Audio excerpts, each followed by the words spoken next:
Bonjour de Naples Fantastique, je vous propose un très bel itinéraire en Sicile. Vous apprécierez certainement toutes les localités que je vais vous présenter à l'intérieur de cette vidéo. Vous pouvez atterrir et séjourner 2 ou 3 jours à Palerme, puis louer une voiture afin de pouvoir faire le tour de cette île qui est vraiment merveilleuse. Palerme sera notre point de départ. Pour y arriver, un petit peu plus de 2 heures de vol depuis la France, 1 heure de vol depuis Naples, 1 nuit de bateau depuis Naples et pratiquement 24 heures de Gênes à Naples, toujours en bateau. Je vous conseille de regarder assis confortablement dans votre fauteuil cette vidéo et de prendre beaucoup de notes. Restez aussi jusqu'à la fin car il y aura beaucoup d'informations qui vous seront utiles afin d'optimiser vos vacances en Sicile. Pour vous déplacer sur l'île, la compagnie d'autocar est l'Azienda Siciliana Trasporti, mais je vous conseille la voiture afin de mieux découvrir le territoire. Si vous décidez quand même de vous déplacer en bus, les tickets se prennent à l'intérieur des kiosques à journaux, chez les buralistes, en ce qui concerne les tickets locaux. Par contre, pour les autocars, prenez directement les tickets sur Internet ou au point d'embarquement. En ce qui concerne les îles éoliennes, la compagnie est Liberty Lines. Ce sont des aliscafi qui mettent environ 1 heure entre Milazzo et Stromboli. En ce qui concerne les musées nationaux italiens, la gratuité ne s'applique qu'aux visiteurs de moins de 18 ans. Aucune réduction n'est prévue pour la classe d'âge supérieure à 65 ans. Par contre, le premier dimanche de chaque mois, les musées nationaux italiens sont gratuits pour tous. Souvent, cet avantage est supprimé en été. Si vous êtes prêts, nous commençons tout de suite. Palerme est la capitale de la Sicile. J'ai dédié une vidéo spéciale sur Palerme, Monreale et Mondello que vous trouverez à la fin de cette vidéo. L'itinéraire que je vous présente, au cours duquel nous parcourrons 1040 km, peut être réalisé en un minimum de 8 jours. Vous pourrez évidemment profiter des nombreuses plages et vous baigner ainsi d'avril jusqu'à la fin du mois d'octobre. La Sicile est belle, variée, très chaude en été. Pour vous désaltérer, demandez le vrai latte di mandorla, le lait d'amande dans les bars, si calorique mais tellement délicieux. Nous allons commencer par la première étape, Segesta. Connaissez-vous le temple le mieux conservé après le Parthénon? Il s'agit bien de lui, Segesta. On atteint le temple en montant le long du sentier au milieu des agaves. Il possède encore son beau fronton. Il faut continuer la route jusqu'au théâtre qui a été creusé dans la colline. Il y a quelques années, nous avons assisté à un superbe spectacle du chanteur Massimo Ranieri, car l'acoustique est absolument excellente. Deuxième étape, Erice. Erice est l'endroit où la déesse de l'amour, qu'elle s'appelle Astare, Aphrodite ou Vénus, avait son temple. La route monte en lacet jusqu'à Erice, qui culmine à 750 mètres. On peut aussi accéder à Erice en 5 minutes depuis Trapani grâce à un téléphérique. L'air dans les ruelles pavées d'une mosaïque de galets est très pur. Erice est aussi calme et silencieuse, puisque par chance les véhicules ne peuvent pas y entrer. Il faut arpenter les ruelles jusqu'à la Piazza Umberto I, où siège la mairie. Vous pourrez ainsi goûter à la frutta martorana, faite en pâte d'amande colorée, que l'on trouve dans pratiquement toutes les boulangeries et les pâtisseries.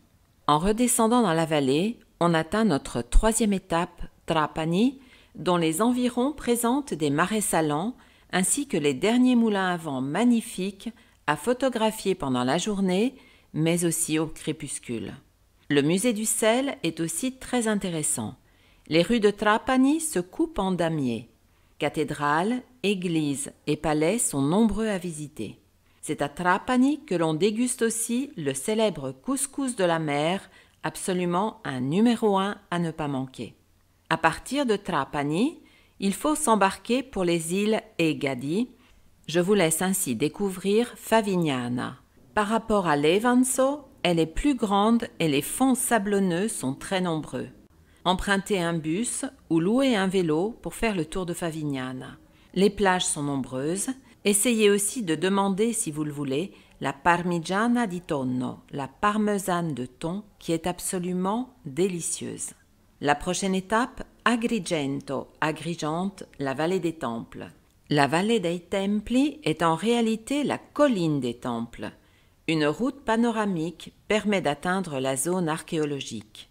Les temples datent du 5e siècle avant Jésus-Christ et ils sont très bien conservés. La pureté du style dorique est présente dans le temple d'Hercule, dans le temple de la Concorde, le bijou d'Agrigente, admirable et admiré, le temple de Héra, le temple de Jupiter et celui des Dioscures, les fils de Zeus. Il ne faut pas oublier le quartier hellénico-roman dont le plan est en damier et vous devez absolument visiter le musée archéologique d'Agrigente qui est très intéressant. Passons maintenant à Piazza Armerina. La Villa del Casale, la villa du hameau, n'a été découverte qu'en 1929, puis ouverte au public dans les années 50. Les mosaïques qui s'étendent sur 3500 mètres carrés illustrent des sujets profanes, pêche, chasse, sport, jeux, vie paysanne, ainsi qu'un tableau de 80 mètres représentant la capture et le transport des fauves d'Afrique. La 7e étape est Selinunte. Non loin de la mer, Selinunte fut détruit par un tremblement de terre à l'époque byzantine. Puis ces temples ont été reconstruits pierre par des archéologues. Au temple, les archéologues ont donné des lettres de l'alphabet, sauf pour le temple de Déméter. Pour les temples, le calcaire fut employé et du stuc blanc était destiné à le protéger. On en voit encore dans certaines cannelures. Passons maintenant à Syracuse, Siracusa. Dans le sud-est de la Sicile, nous voici à Syracuse. Comme le chantait si bien Yves Montand, j'aimerais tant voir Syracuse. Syracuse est répartie en 3 quartiers principaux. Ortigia, un îlot rocheux battu par la mer, en somme, la vieille ville. Acradina, quartier moderne, puis Néapolis, qui domine Acradina, où furent élevés 2 temples, ainsi qu'un magnifique théâtre. Presque tout ce quartier est un parc archéologique. C'est là que dans la carrière de calcaire, on trouve l'oreille de Denis, dit Dionyso, qui est une grotte taillée de main d'homme. Tout bruit s'amplifie et se répercute, donnant ainsi une acoustique extraordinaire. Nous arrivons maintenant à l'Etna. En effet, en direction du nord, on voit très vite la silhouette de l'Etna, la demeure de Vulcain, qui s'élève à 2942 mètres. Enneigé en hiver, crachant très souvent de la lave, on peut s'approcher du sommet avec des voitures tout-terrain ou, éventuellement, faire des randonnées, évidemment, avec l'aide de guides spécialisés. L'Etna est à 2 pas de Catane, Catania, mais notre voyage nous amène jusqu'à Taormine, Taormina, une vraie carte postale comblée de fleurs, une ville où il fait très bon flâner et se promener à 250 mètres au-dessus de la mer Ionienne. À Taormine, les escaliers et les balcons sont très nombreux, et si vous avez de la chance, vous pourrez assister à un spectacle à l'intérieur du théâtre gréco-romain. D'un côté, la mer, dans le fond, l'Etna qui se détache sur le ciel azur. Passons maintenant aux îles éoliennes. Il faudra donc s'embarquer à Milazzo, vers Messine, pour atteindre les îles éoliennes à 1 heure de l'île principale de la Sicile. Les îles sont au nombre de 7. Lipari, Salina, Vulcano, Panarea, Stromboli, dont le volcan est toujours en activité, Filicudi et Alicudi. Selon la légende, Zeus aurait chargé le fils du roi de l'île flottante d'Éolia de contrôler les vents. Les paysages des îles éoliennes sont très différents. Vulcano a de belles falaises roses. On peut monter jusqu'à l'ancien cratère et on peut même se baigner dans une immense vasque d'eau bouillante à 2 pas de la mer dont le fond est très boueux. Lipari, la plus touristique, offre une grande variété de paysages. Panarea et les autres îles sont idéales pour le mouillage des bateaux, surtout dans les rades. Stromboli est toute recouverte de sable noir et elle est dominée par son volcan, le seul d'Europe en éruption permanente qui crache le feu tous les quarts d'heure. Salina, Alicudi et Filicudi sont plus loin. Il faut les voir si vous avez beaucoup de temps à disposition. Retournons maintenant vers Palerme, en passant par Santo Stefano di Camastra, un petit village mais si important pour ses céramiques, qui présente des couleurs très vives sur des majoliques, des carreaux, des services de table, des bonbonnières, des vases, des fontaines, des tables et des porte-parapluies. Pour terminer, Cefalù, autour de la dernière ville de notre tour, s'étendent des vergers, des pinèdes et du maquis. Cefalù a une grande plage de sable fin très bien aménagée. Les maisons de Cefalù sont presque adossées à l'immense rocher. La cathédrale normande, voulue par le roi Roger en 1129, suite à un vœu formulé au cours d'une tempête, est facilement reconnaissable. L'architecte est un Normand. La cathédrale est ancrée entre ses tours.